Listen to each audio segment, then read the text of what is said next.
Portugal are a better team with Cristiano Ronaldo on the bench. I felt at that particular time we're a better team. The biggest problem will be Ronaldo. Yeah. Ronaldo is a problem, mate. He really is, yeah. Some of the problems they have that are caused by Ronaldo's presence. He is a problem because he cannot do what younger players can. Right. They're better without him. They score more goals without him, and they win more points without him. That's a fact. He's coming to the end of his career. Has he got a problem with solving Ronaldo and what he needs to do with that? Of course, it's a huge problem for the manager. But as a manager, how do you want to sit down with Ronaldo and tell him, listen, you're going to be on the bench, you're not going to start today? I have to be honest. I think if Ronaldo is a team player, I think he should step down and understand that he has to be a player that comes off the bench. Selfish, wants his own records in the Champions League goals and appeareances. He doesn't give enough back. He doesn't give enough back at the moment. No, he does not give enough back at the moment. He doesn't. You've just got to let him go. Like, get rid of him. Need him out the door as quickly as possible. Those were the headlines.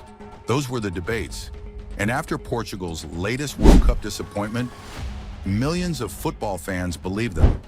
Because on the surface, they made perfect sense. Portugal had one of the best squads in the tournament, one of the best midfields in world football. Yet somehow, they still failed. So everyone blamed the oldest player on the pitch. But what if everyone was looking in the wrong direction? While everyone else was arguing about Cristiano Ronaldo, one man kept asking a completely different question. José Mourinho, a manager who has coached some of football's greatest players, including Cristiano Ronaldo himself. Mourinho wasn't interested in following the crowd. Instead, he kept pointing towards something much bigger. At the time, many dismissed those comments. Looking back, they deserve another listen. Portugal came to the 2026 World Cup with what many called the strongest midfield in international football. Bruno Fernandes, Vitinha, João Neves, Bernardo Silva, a team capable of controlling almost any match. Yet somehow, Portugal went home empty-handed. Once again, the blame landed on Cristiano Ronaldo. He was too old, too slow, finished. But what if everyone was looking at the wrong player? What if Portugal's biggest problem wasn't the man scoring the goals, but the players who were supposed to create them?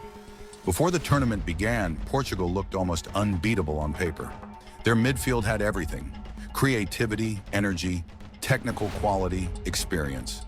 Bruno Fernandes had just finished another outstanding season. Vitinha and João Neves had become one of Europe's most admired midfield partnerships. Bernardo Silva remained one of football's smartest playmakers. If football was won on paper, Portugal should have been lifting the trophy. Then add, but football isn't played on paper. It's played inside two penalty boxes. The moment Portugal were eliminated, one name dominated every conversation: Cristiano Ronaldo. Many believe Portugal played with more freedom without him. Others argued his age slowed the attack. It sounded convincing. Until you watched the matches again. We went back and watched the matches again and again, looking for something everyone else seemed to miss. Ronaldo makes the run. No pass, Portugal controls possession. But where is the final ball? Then say football isn't won by possession alone. Great strikers don't survive on possession.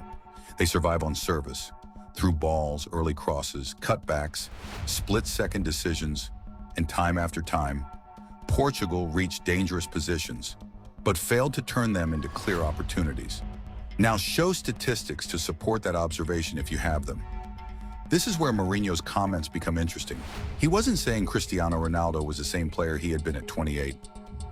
Nobody believes that. His point was different. He said this statement that almost crashed the whole nation. Without Cristiano Ronaldo, Portugal looks like an ordinary team.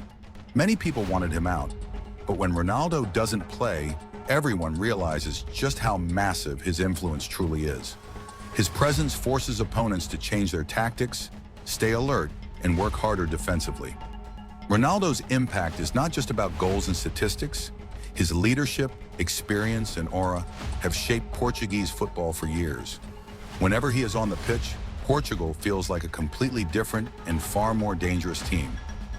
Portugal still needed someone who could finish the chances they created. And finding that player wasn't as easy as many people imagined. The debate was never just about Ronaldo. It was about what Portugal would lose if they moved on, before someone else was truly ready to replace him. Maybe Ronaldo wasn't the answer to every problem, but maybe he wasn't the biggest problem either. Portugal had control.